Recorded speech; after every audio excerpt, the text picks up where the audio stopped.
شهر رمضان الذي أنزل فيه القرآن ورحمة الله وبركاته.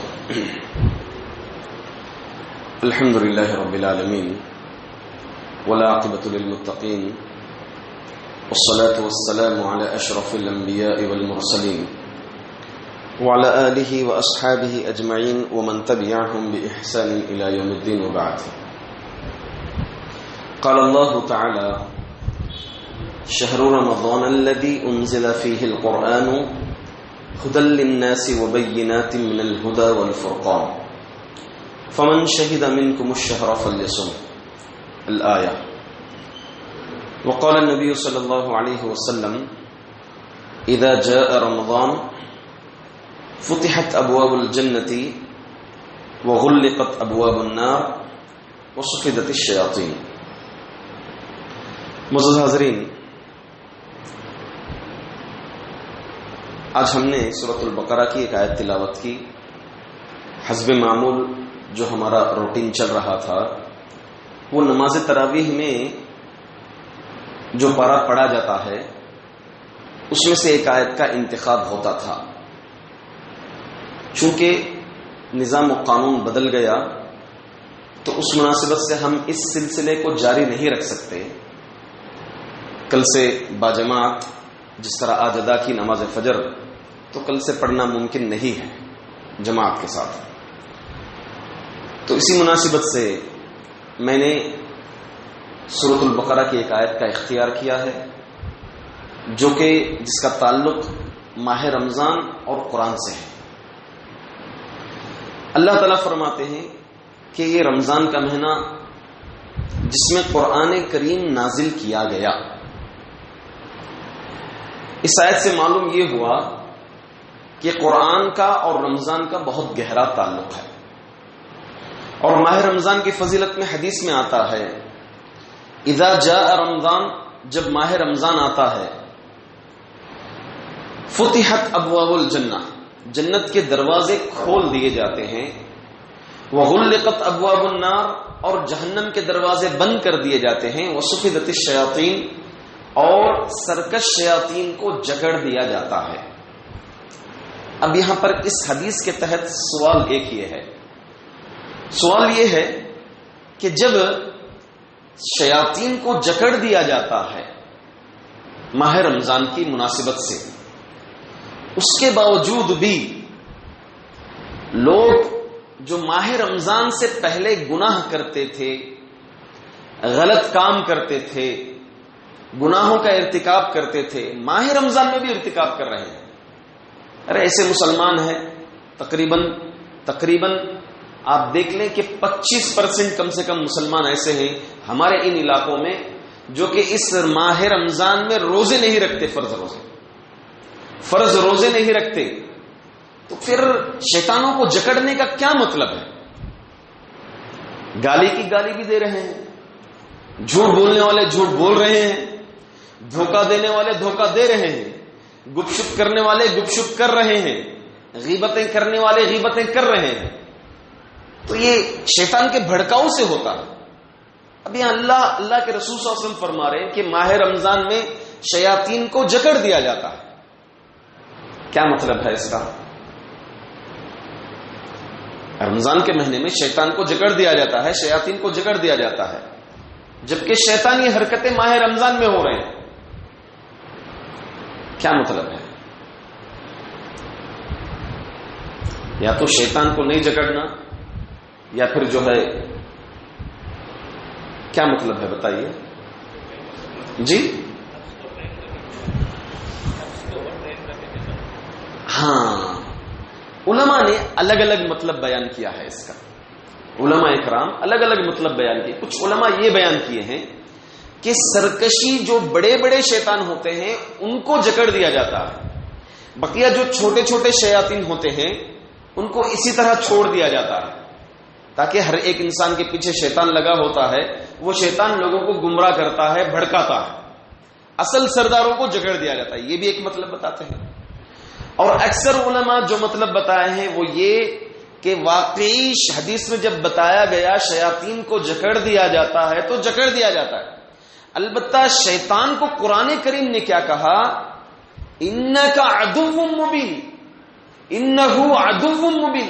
3-4 مقامات پر اللہ تعالیٰ کہا کہ یہ شیطان تمہارا کھلا دشمن ہے، کھلا دشمن ہے، کھلا دشمن ہے.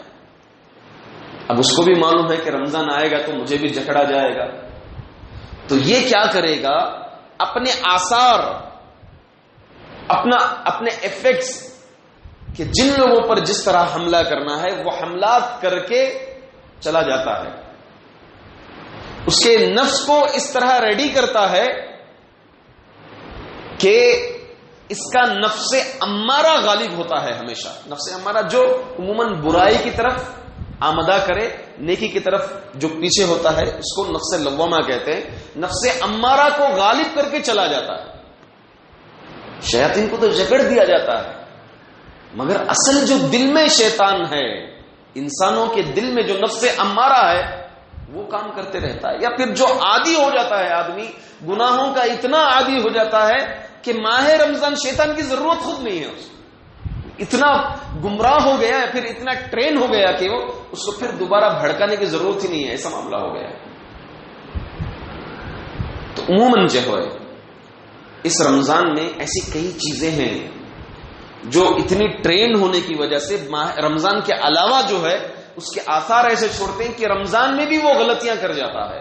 اس میں سے کچھ چیزیں ہیں جو عموماً لوگوں کو گمراہ کرتے ہیں. پہلی چیز، ایک چیز ہے ٹیلی ویژن، یا پھر یہ کہ لیں فون. آدمی عام دنوں میں رمضان کے علاوہ ٹیلی ویژن کا بہت زیادہ عادی ہو گیا تھا.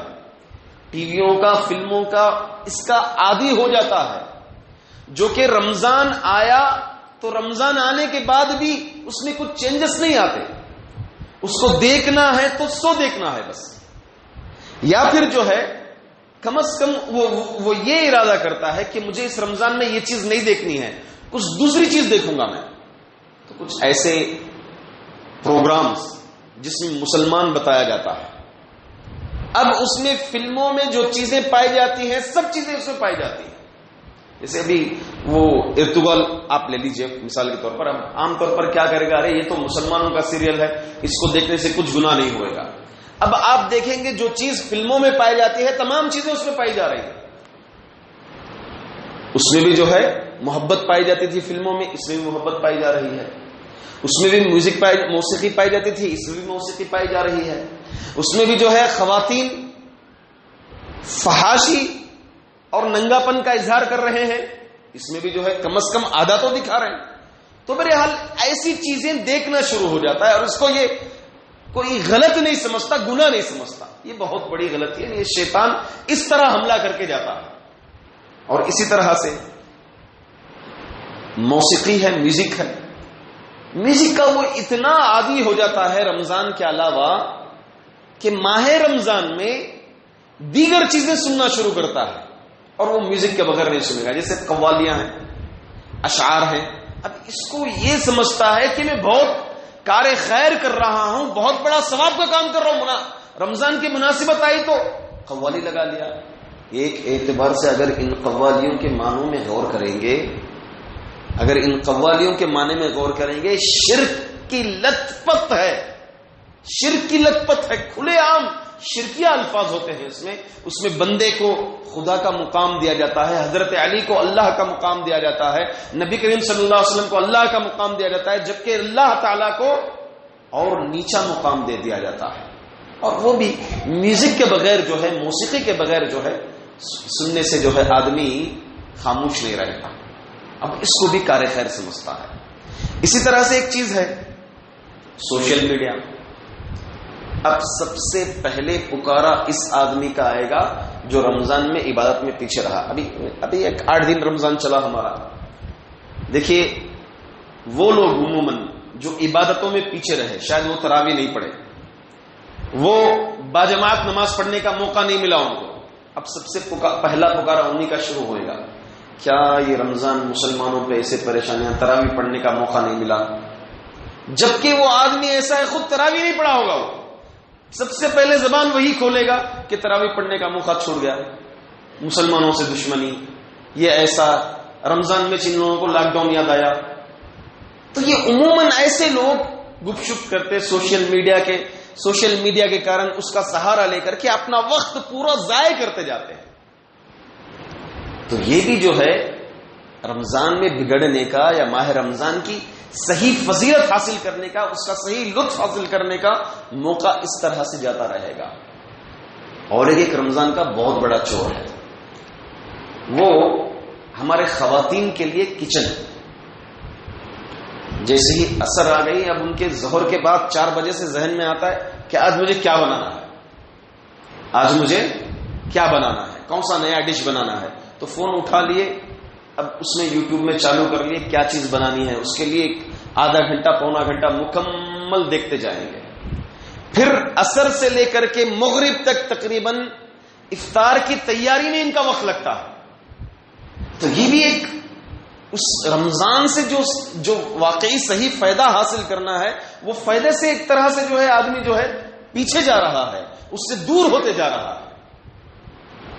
کتنا اللہ کے رسول صلی اللہ علیہ وسلم حدیث میں کیا آتا ہے کہ افطار کے وقت ماہ رمضان میں آخری وقت اللہ کے رسول صلی اللہ علیہ وسلم فرماتے ہیں واللہ لخلوف فم الصائم عند اللہ اطیب من المسک. اللہ تعالیٰ کے نزدیک صائم یعنی روزے دار کی جو بو ہے، اسمیل جو ہے اس کا، اللہ تعالیٰ کے نزدیک مسک کے بھی زیادہ جو ہے پسندیدہ ہے، محبوب ہے.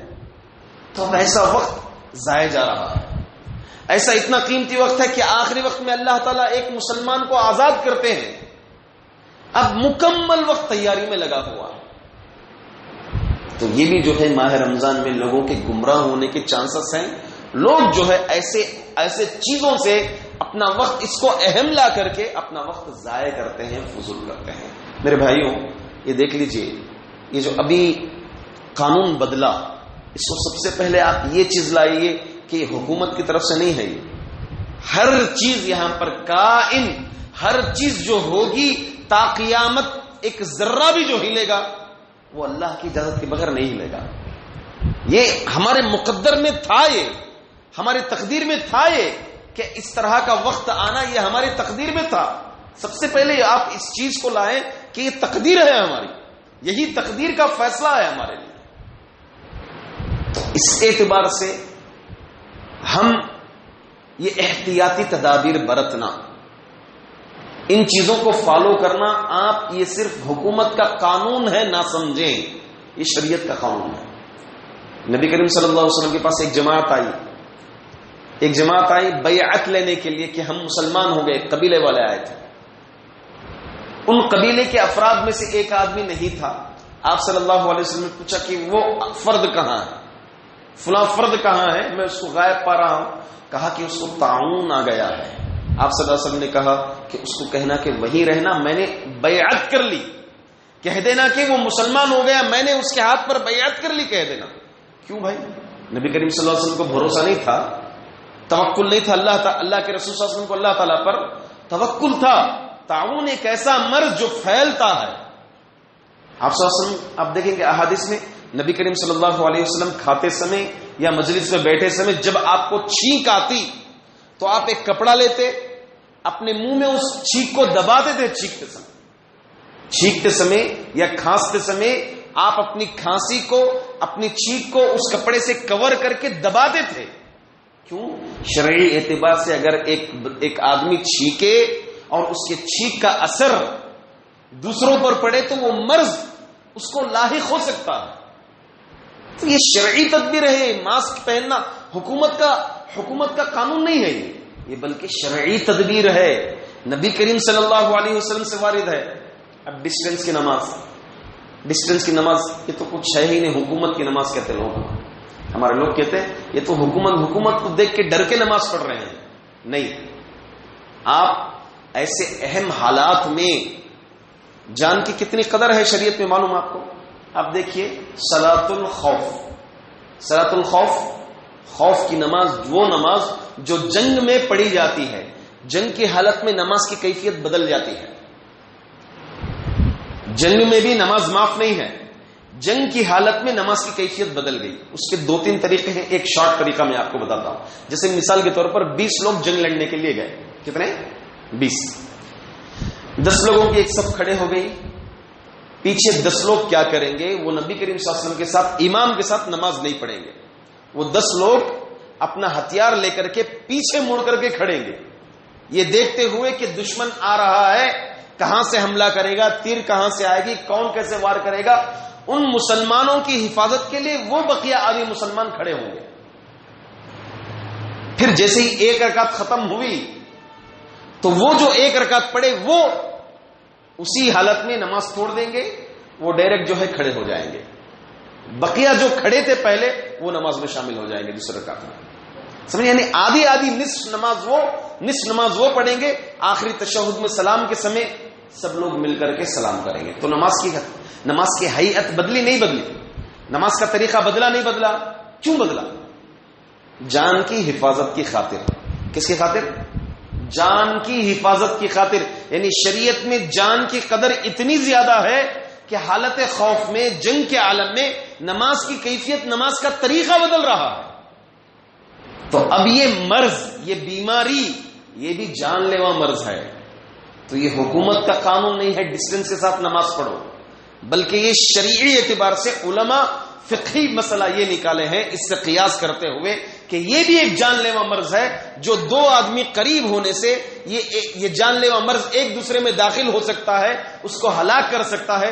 تو لہذا ڈسٹینس سے کھڑے رہیں. یہ علماء کا فتویٰ ہے باقاعدہ طور پر، اور صحیح قیاس ہے. تو اس اعتبار سے یہ حکومت کی نماز نہیں ہوئی بلکہ شریعت کی ہی نماز ہوئی. تو لہذا یہ قوانین جو بھی آتے ہیں یہ تقدیر ہے. ہمیں ان چیزوں کو جو فالو کر رہے ہیں یہ حکومت کا قانون ہے سمجھ کر کے نہ کریں، بلکہ یہ شریعت کا قانون ہے، شریعت کا نظام ہے. اس چیز کو سمجھ کر کے فالو کریں. اور ماہ رمضان میں قرآن کریم کو کثرت سے پڑھیں. کئی اعتبار سے شیطان بھڑکا رہے، جماعت ہی نہیں ہے تو تراویح پڑھ کے کیا فائدہ، جماعت ہی نہیں ہے تو فجر پڑھ کے کیا فائدہ، شارٹ پڑھ لیے، سنت کا اہتمام نہیں کیے، بیٹھے رہے. اصل اہم اوقات کچھ ہیں، ان اوقات کو ضائع جانے مت دیجیے اللہ کے لیے. خاص طور سے سحری کرنے کے بعد آپ اذان سنتے ہیں فجر کی، اذان کے بعد سے جماعت کے وقت کا درمیان بہت قیمتی ہے، بہت قیمتی ہے. وہ دو رکعت اللہ تعالیٰ کو الدنیا وما فیہا، الدنیا وما فیہا، یہ دنیا اور دنیا میں جتنی بھی قیمتی چیزیں ہیں، پوری دنیا کی چیزیں ایک طرف رکھ لیں. اور یہ 2 رکعت سورۃ الکافرون اور سورۃ الاخلاص پر جو 2 رکعت مشتمل ہے، یہ اللہ تعالیٰ کو بہت زیادہ پسند ہے. اس کے بالمقابل 2 رکعت پڑھیں، اس کو مس نہ کریں اذان ہوتے ہی. پھر جماعت کے لیے اور یہ 2 رکعت کے درمیان آپ ایک 5-10 منٹ دے دیجئے، اس میں دعا کیجئے. یہ وقت دعا کیجئے. اللہ رب العزت قبول ہونے کے اوقات میں سے ایک اہم وقت ہے. ایک تو 2 اعتبار سے اہم وقت ہے. ایک تو آپ ہر اذان اور اقامت کے درمیان کا وقت جو ہے دعا قبول ہوتی ہے. ایک دوسرا جو ہے یہ وقت خاص طور سے فرشتوں کی ڈیوٹی چینج ہوتی ہے. فرشتوں کی ڈیوٹی چینج ہوتی ہے 12 گھنٹے کی. تو اس میں ایسے عالم میں فرشتے جو یہاں اب تک ڈیوٹی کیے وہ دیکھیں گے. اللہ تعالیٰ جو ہے فرشتوں کو پوچھتا ہے کہ میرا بندہ کیا کر رہا تھا، میرا بندہ کیا کر رہا تھا. آپ ایسے وقت میں دعا کریں، آپ ایسے وقت میں دعا کریں. تو ایسے کئی قیمتی اوقات ہیں. افطار سے پہلے کا وقت ہے، افطار سے پہلے کا وقت ہے. اللہ رب العزت اس وقت جو ہے جہنم سے ایک فرد کو، ایک بندے کو آزاد کرتے ہیں. دعا کیجئے کہ ہم ان میں سے ہو جائیں، ہم ان میں سے ہو جائیں. دعا کریں. تو لہٰذا کئی سستی کے موقع آئیں گے. نیند بھی ایک بہت بڑا چور ہے رمضان میں. بس کچھ بھی نہیں، کیا کریں، سوتے رہیں سوتے رہیں سوتے رہیں سوتے رہیں. آپ سوئیے، آرام کیجئے، اپنی صحت کو آرام پہنچائیے. ایسا نہیں کہ آپ اس کو نیند ہی کو ایک اصل حصہ سمجھ کر کے اکثر حصہ آپ نیند کو دے رہے ہیں. الٹا جو ہے جسم میں جو ہے سستی پائی جائے گی، جسم میں ایک طرح سے کہالت پائی جائے گی. لہٰذا یہ کچھ چیزیں ہیں جو ماہ رمضان سے ایک مومن بندے کو بھڑکانے کی کوشش کرتے ہیں. یہ کچھ اعمال ہیں. اللہ تعالی ہم تمام کو ان چیزوں سے محفوظ رکھے. اللہ تعالی ہمیں اس ماہ رمضان میں اس کو غنیمت جانتے ہوئے نیکیاں لوٹنے کی اللہ تعالی ہم تمام کو توفیق عطا فرمائے. کثرت سے تلاوت کرنے کی اللہ تعالی ہم تمام کو توفیق عطا فرمائے. آمین. اقول قولی هذا استغفر الله لي ولكم ولسائر المسلمين من كل ذنب فاستغفروه انه هو الغفور الرحيم.